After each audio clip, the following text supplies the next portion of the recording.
Ganesh consumer products ஐபிஓட detail analysis பார்க்கலாம். 2000ல இன்கார்ப்பரேட் பண்ணியிருக்காங்க. Kolkata based FMCG company. So இந்த கம்பெனியோட ப்ராடக்ட்ஸ் பார்த்தீங்கன்னா, கணேஷோட பிராண்ட் நேம் கீழ இவங்களுக்கு மெயினா வந்து ஹோல் வீட் அந்த கோதுமை மாவு சேல் பண்றது மூலமா 24% ரெவன்யூ ஜெனரேட் பண்றாங்க. அண்ட் கோதுமை மாவு, கடலை மாவு ரிலேட்டடான வேல்யூ ஆடட் இந்த ப்ராடக்ட்ஸ் மூலமா 46% வரை ரெவன்யூ ஜெனரேட் பண்றாங்க. ஸோ இந்த ப்ராடக்ட்ஸ் கேட்டகரி பொறுத்தவரை அரௌண்ட் 42 ப்ராடக்ட்ஸ் இவங்க வந்து ஸ்பைசஸ், இன்ஸ்டன்ட் மிக்ஸ், ஸ்நாக்ஸும் சேல் பண்றாங்க. 232 எஸ்கியூஸும் இருக்கு. டிஸ்ட்ரிபியூட்டர்ஸ் பார்த்தீங்கன்னா, 980 டிஸ்ட்ரிபியூட்டர்ஸ் மூலமா 70,000க்கு மேல ரீட்டெயில் அவுட்லெட்ஸ்ல இவங்களோட ப்ராடக்ட்ட சேல் பண்றாங்க. ஸோ கரண்ட்டா எம்ப்ளாயீஸ் 750 எம்ப்ளாயி இருக்காங்க. 552 கான்ட்ராக்ட் ஒர்க்கர்ஸ் இருக்காங்க. இந்த கம்பெனில மெயினா வந்து பி2சி பேஸ் பண்ணி தான் ஒர்க் பண்றாங்க. ஸோ 77% வந்து இந்த செக்மெண்ட்ல ஜெனரேட் பண்றாங்க. FY24ஓட இவங்களோட சேல்ஸ கம்பேர் பண்ணும்போது ஈஸ்ட் இந்தியால ரொம்பவே ஸ்ட்ராங்கா இருக்காங்க. Number 3 position in atta, number 1 value added product and top 2 players பார்த்தீங்கன்னா, சாட்டூல 43% வரை ஷேர் ஹோல்டிங் வச்சிருக்காங்க. 40% ஷேர் ஹோல்டிங் பார்த்தீங்கன்னா, வீட் பேஸ்ட் ப்ராடக்ட்ஸ்ல வெஸ்ட் பெங்கால் ரீஜன்ல ஸ்ட்ராங்கா இருக்காங்க. ஸோ 71% வந்து வெஸ்ட் பெங்கால் ரீஜன்ல ஜெனரேட் பண்றாங்க.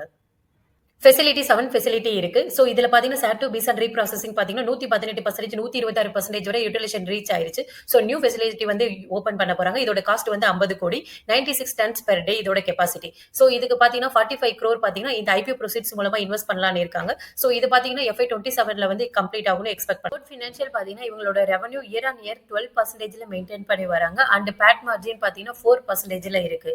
ஸோ ஸ்டெடி growth தான் இவங்க வந்து கொடுத்திருக்காங்க. டெப்ட் டு ஈக்விட்டி பொறுத்தவரை 0.22 தான் இருக்கு. ஸோ இது வந்து மேனேஜபிள் டெப்ட் தான். இந்த ஐபிஓ ப்ரொசீட்ஸ் மூலமாவும் டெப்ட்ட வந்து ரீபே பண்ணலாம்னு இருக்காங்க.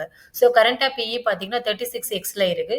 ஸோ சில இண்டஸ்ட்ரி பியர்ஸோட கம்பேர் பண்ணும்போது பதஞ்சலி 50 அண்ட் ஏடபிள்யூஎல் பார்த்தீங்கன்னா 27x. பட் இண்டஸ்ட்ரி ஆவரேஜ் பார்த்தீங்கன்னா 38. இதோட கம்பேர் பண்ணும்போது இவங்க வந்து ஒரு ஃபேர் வேல்யூவேஷன்ல வராங்க. FY26 ரெவன்யூ ப்ரொஜெக்ஷன் பார்த்தீங்கன்னா, கரண்ட்டா 855 கோடியிலிருந்து FY26ல 952 கோடி ரீச் ஆகுறதுக்கு சான்சஸ் இருக்கு. பேட் பார்த்தீங்கன்னா, கரண்ட்டா 35 கோடி இருக்கு. இது 43 கோடி வரை ரீச் ஆகுறதுக்கு சான்சஸ் இருக்கு. So in FY26 BE 35 reach ஆச்சுன்னா, நம்மளுக்கு குரோத் பார்த்தீங்கன்னா, ஐபிஓ பிரைஸோட கம்பேர் பண்ணும்போது ஃபேர் வேல்யூவேஷன் ரூ. 375 பெர் ஷேர்ல 16% வரை கெயின் கிடைக்கிறதுக்கு சான்சஸ் இருக்கு. ஸோ இந்த எஃப்எம்சிஜி பொறுத்தவரை குரோத் பார்த்தீங்கன்னா, மினிமலா தான் இருக்கும். மூலமா பிரைவேட் ஈக்விட்டி இன்வெஸ்டர் 2016ல மோதிலால் ஓஸ்வால் இன்வெஸ்ட் பண்ணியிருந்தாங்க. இவங்களோட ஷேர் ஹோல்டிங் 24%ல இருந்து 4.5% வந்து டைலூட் ஆகுது. அண்ட் ப்ரொமோட்டர் பார்த்தீங்கன்னா 75%ல இருந்து 64% ஷேர் ஹோல்டிங் வந்து ரெடியூஸ் ஆகுது. ஸோ இந்த இண்டஸ்ட்ரியை பொறுத்தவரை காம்படிஷன் அதிகமா இருக்கிற industry. So high volume operating இருக்கும். பட் மார்ஜின் பார்த்தீங்கன்னா லோவா தான் இருக்கும். ஸோ இந்த கம்பெனி பார்த்தீங்கன்னா லாங் டர்ம் growthக்கு நல்லா இருக்கு. ஸோ ஒரு ஸ்டெடி growth நீங்க எக்ஸ்பெக்ட் பண்ணீங்கன்னா இந்த கம்பெனில நீங்க லாங் டர்ம் வரை இன்வெஸ்ட் பண்ணலாம். நான் இந்த ஐபிஓல அப்ளை பண்ணலாம்னு இருக்கேன்.